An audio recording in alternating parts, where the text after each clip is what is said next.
నమస్తే. 'పుష్ప 2' ఘన విజయాన్ని సాధించింది.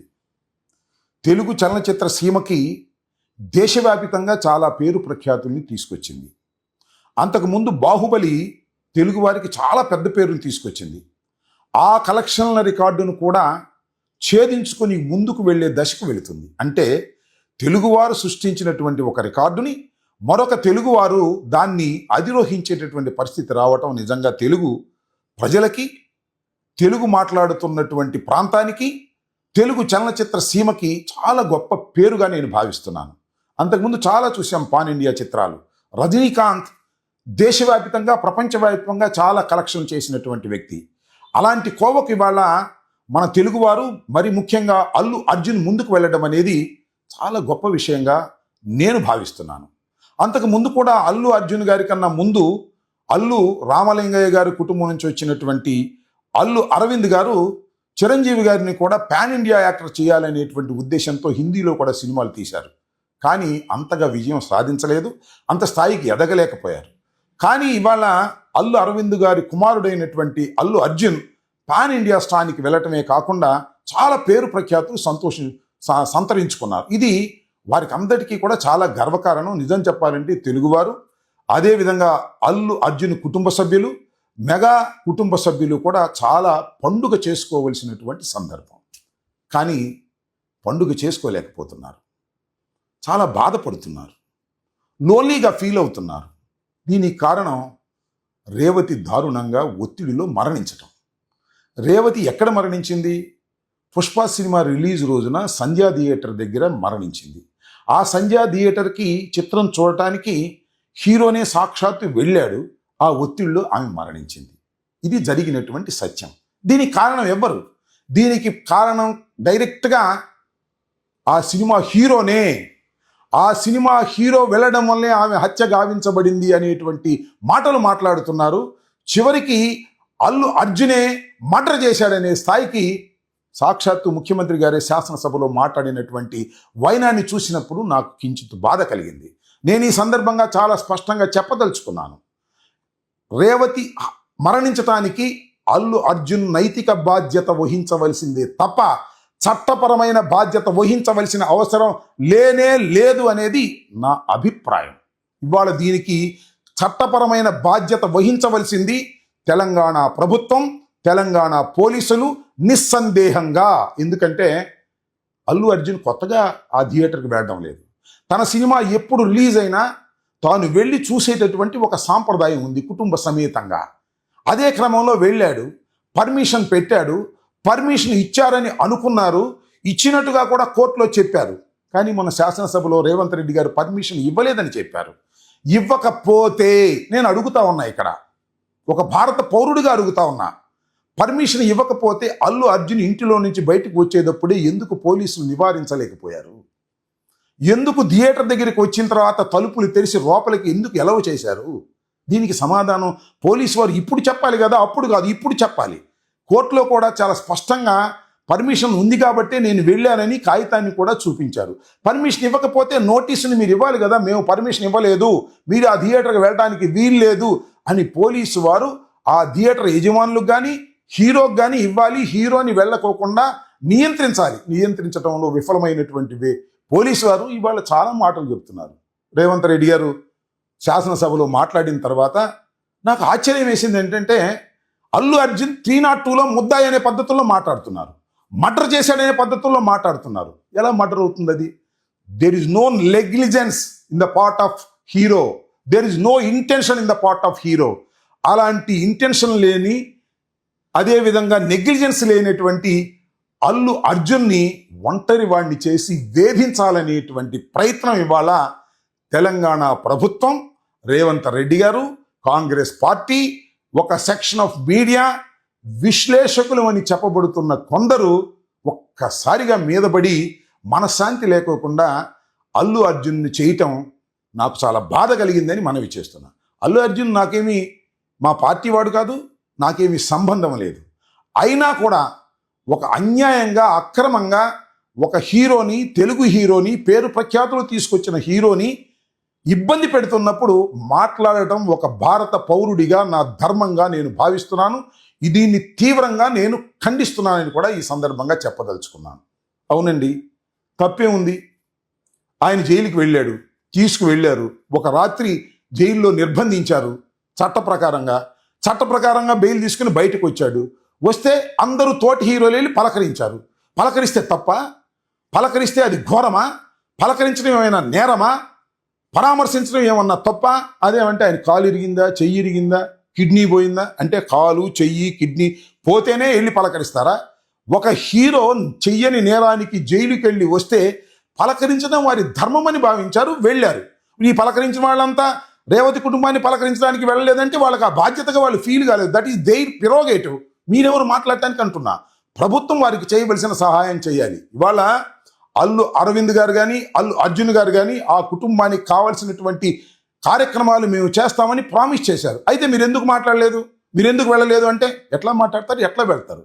చట్ట ప్రకారం కోర్టులో కేసు ఉన్నప్పుడు వారి లీగల్ టీం ఏ విధంగా చెబుతుందో ఆ విధంగా ముందుకు వెళ్తారు. 25 లక్షలు ఇవ్వడానికి ఏమన్నా వెనుకాడతారా, లేకపోతే ₹1 కోటి ఇవ్వడానికి ఏమన్నా వెనుకాడతారా? ఇది ఆలోచించుకోవాలని కూడా మనవి చేస్తున్నా. ప్రధానమైనటువంటి కారణం ఏమిటి? ఇవాళ అల్లు అర్జున్ మీద ఇంత పెద్ద ఎత్తున ప్రభుత్వం కానీ, పోలీస్ యంత్రాంగం కానీ, విశ్లేషకులు కానీ, మీడియా కానీ దాడి చేయడానికి ప్రధానమైన కారణం ఏంటి? ఒకటే చెప్పండి నాకు.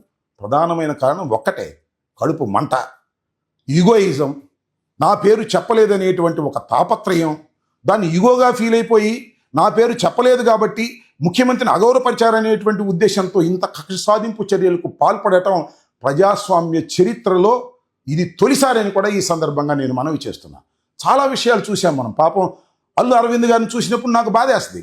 ఎందుకంటే అరవింద్ గారు చిరంజీవి గారిని కూడా పాన్ ఇండియా యాక్టర్ చేయాలని తాపత్రయపడ్డారు. హిందీలో కూడా 1-2 సినిమాలు తీశారు, కానీ సక్సెస్ కాలేకపోయారు, ఆ స్థాయికి వెళ్ళలేకపోయారు. కానీ తన కుమారుడు ఆ స్థాయికి వెళ్ళినప్పుడు ఆ కుటుంబం ఎంత ఆనందపడుతుంది. కానీ ఆనందపడటానికి వీల్లేదు. ఇవాళ వాళ్ళని హెరాస్ చేయాలి, వాళ్ళని ఇబ్బంది పెట్టాలి. ఎందుకంటే మమ్మల్ని లెక్క చేయట్లేదు, మా ప్రభుత్వాన్ని లెక్క చేయట్లేదు. సినిమా యాక్టర్లు, హీరోలు తెలంగాణలో నివసిస్తున్న వారు మా ప్రభుత్వాన్ని లెక్క చేయటం లేదు, మాకొచ్చి సలాములు పెట్టడం లేదు, మాకు గులాములు కావడం లేదు అనేటువంటి ఉద్దేశంతో వారి మీద యాక్షన్ తీసుకోవాలని చట్టాన్ని అడ్డం పెట్టుకొని యాక్ట్ చేసే విధంగా మీరు ప్రవర్తిస్తున్నారంటే ఇది చాలా దురదృష్టమని మనం చేస్తున్నాం. ఇవాళ అల్లు అర్జున్ గారి ప్రెస్ మీట్ చూశాను, అల్లు అరవింద్ గారి ప్రెస్ మీట్ చూశాను. వాళ్ళు కొన్ని పరిధులు దాటి మాట్లాడలేరు, మాట్లాడకూడదు కూడా.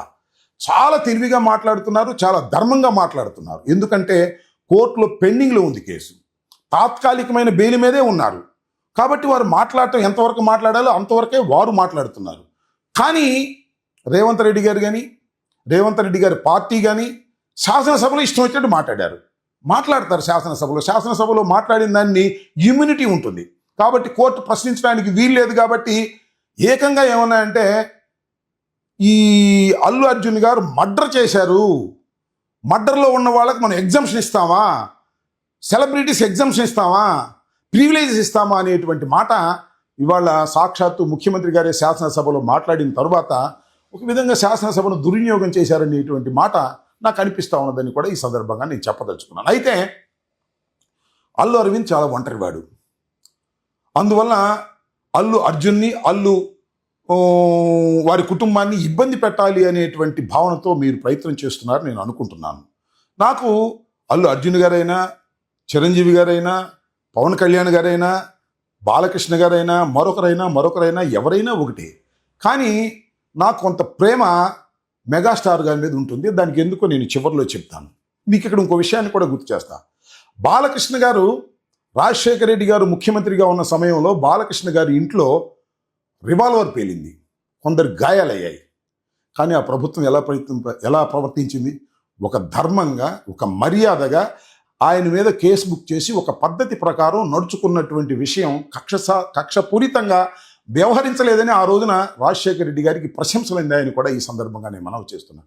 ఆ విధంగా ప్రవర్తించాలి. వాళ్ళు కేసు పెట్టారు, పెట్టినప్పుడు తీసుకువెళ్ళాలి, కోర్టులో ప్రొడ్యూస్ చేయాలి, బెయిల్ వస్తే వదిలిపెట్టాలి. కేసు కోర్టులో ప్రొడ్యూస్ చేశారు, బెయిల్ రాకోకుండా నివారించారు, బెయిల్ వచ్చినా కూడా ఆ రాత్రి అక్కడే బంధించేటువంటి కార్యక్రమం చేశారు. ఇదంతా చూస్తున్నప్పుడు ఒక కక్షపూరితమైనటువంటి పద్ధతుల్లో రాష్ట్ర ప్రభుత్వం వ్యవహరించిందనేటువంటి మాట ప్రతి వారి మనసుల్లో ఉండిపోయిందనే విషయాన్ని కూడా ఇక్కడ నేను చాలా స్పష్టంగా మీ ద్వారా రాష్ట్ర ప్రజానీకానికి చెప్పదలుచుకున్నాను. ఇంకొక విషయాన్ని కూడా ఇక్కడ చెప్పాలి. సరే మెగాస్టార్ అంటే ఎందుకు మీకు అభిమానం అని అన్నారు అని మీరు అడగొచ్చు. నేను ఇందాక చెప్పాను, మెగాస్టార్ చిరంజీవి గారు ఒకానొక సందర్భంలో అదేమిటంటే, ఆ రోజు తెలుగుదేశం పార్టీ అధికారంలో ఉన్నప్పుడు ముద్రగడ పద్మనాభం గారు రిజర్వేషన్ల కోసం పోరాటం చేస్తూ నిరాహార దీక్షలో కూర్చున్నప్పుడు ఆ నిరాహార దీక్షను భగ్నం చేసి ఆయన్ని పట్టుకు వెళ్ళి ఒక ఆసుపత్రిలో బంధించి చిత్రహింసలకు గురి చేస్తున్న రోజున మేమందరం సమావేశం ఏర్పాటు చేయాలి కాపుల వందరం అనే ఉద్దేశంతో ఆ రోజున దాసరి నారాయణరావు గారిని, అదేవిధంగా చిరంజీవి గారిని, అదేవిధంగా బొత్స సత్యనారాయణ గారిని, ఇలాంటి ప్రముఖులందరినీ పిలిచి ఒక పెద్ద సమావేశాన్ని హయ్యత్ హోటల్లో మేము నిర్వహించాం. ఆ రోజున చిరంజీవి గారు రావాల్సిన అవసరం లేదు. ఇది సినిమా యాక్టర్, ఒక కులానికి సంబంధించినటువంటి అంశం. అయినా ధైర్యంగా ఆ రోజున వచ్చాడు. ఈ ప్రభుత్వం చేస్తున్నది తప్పు అని దాసరి నారాయణరావు గారితో గొంతు కలిపినటువంటి వ్యక్తి చిరంజీవి గారు. అందువల్ల చిరంజీవి గారు అంటే మాకు చాలా గౌరవమని మనం చేస్తున్నాం. పార్టీలు వేరు కావచ్చు, మరొకటి కావచ్చు, కానీ ఆ రోజున దాసరి నారాయణరావు గారి వాళ్ళు లేరు. దురదృష్టవశాత్తు ఆయన ఉంటే పరిస్థితులు మరొక రకంగా ఉండేవని కూడా ఈ సందర్భంగా నేను మనవి చేస్తున్నాను. ధైర్యంగా ముందుకొచ్చి మాట్లాడగలిగిన శక్తి సామర్థ్యాలు ఉన్నటువంటి వ్యక్తి దాసరి నారాయణరావు గారు స్వర్గీయులైపోయారు. ఇవాళ ఆ రోజున చిరంజీవి గారు వచ్చారు, మాకు చాలా సంతోషం. అలాంటి సందర్భంలో క్రిటికల్ పొజిషన్లో చిరంజీవి గారు వచ్చి నోరెత్తి ప్రభుత్వానికి వ్యతిరేకంగా మాట్లాడగలిగారు. దట్ ఈస్ శభాష్ అని కూడా ఆ రోజున మేమందరం కూడా అనుకున్నామని కూడా ఈ సందర్భంగా నేను మనవి చేస్తున్నాను. ఇక రెండో అంశానికి వచ్చినప్పుడు, మరి పవన్ కళ్యాణ్ గారు, సరే ఆయన మా పార్టీ కాదు, మాకు రాజకీయ ప్రత్యర్థి అయినంత మాత్రాన నేనేదో ఘాటుగా విమర్శిస్తున్నానని దయచేసి మీరు అనుకోవద్దని కూడా ఈ సందర్భంగా మనవి చేస్తున్నాను. ఈ సందర్భంలో ఖచ్చితంగా పవన్ కళ్యాణ్ గారు నోరు మెదపాలి. ఇంతకుముందు మెదకపోతే మెదకపోవచ్చు, మీకు మీ కుటుంబ తగాదాలు ఉంటే ఉండొచ్చు, లేదా అల్లు అర్జున్ కాంగ్రెస్ పార్టీ అభ్యర్థికి సపోర్ట్ చేయడానికి వెళ్ళాడనేటువంటి ఒక భావన మీకు ఉంటే ఉండొచ్చు. కానీ ఇది అలాంటి సందర్భం కాదని మనం చేస్తున్నాం. నిన్న రేవంత్ రెడ్డి గారు కానీ కాంగ్రెస్ ప్రభుత్వం కానీ ఏం చెప్పారు? టిక్కెట్లు ధరలేక పెంచాం, మీకు ప్రివిలేజెస్ ఉండవు అని చాలా నిర్మోహమాటంగా చెప్పినటువంటి సందర్భంలో కూడా పవన్ కళ్యాణ్ గారు ఒక సినిమా నటులు, హీరో, ఒక ఉప ముఖ్యమంత్రిగా ఒక రాష్ట్రంలో ఉన్నటువంటి వ్యక్తి, ఆయన స్పందించకపోవటం చాలా అన్యాయం అని కూడా ఈ సందర్భంగా నేను చెప్పదలుచుకున్నా. ఒకానొక సందర్భంలో వైఎస్ఆర్ కాంగ్రెస్ పార్టీ అధికారంలో ఉన్నప్పుడు టిక్కెట్ల ధర పెంచడానికి వీల్లేదు అని ప్రభుత్వం నిర్ణయం తీసుకున్నప్పుడు ఏం మాట్లాడారు పవన్ కళ్యాణ్ గారు? ఒకసారి గుర్తు చేసుకోండి. డిమాండ్ అండ్ సప్లైతో సంబంధించినటువంటి అంశం, దానిలో ప్రభుత్వం ఎందుకు ఏలు పెడుతుంది అని గర్జించారు.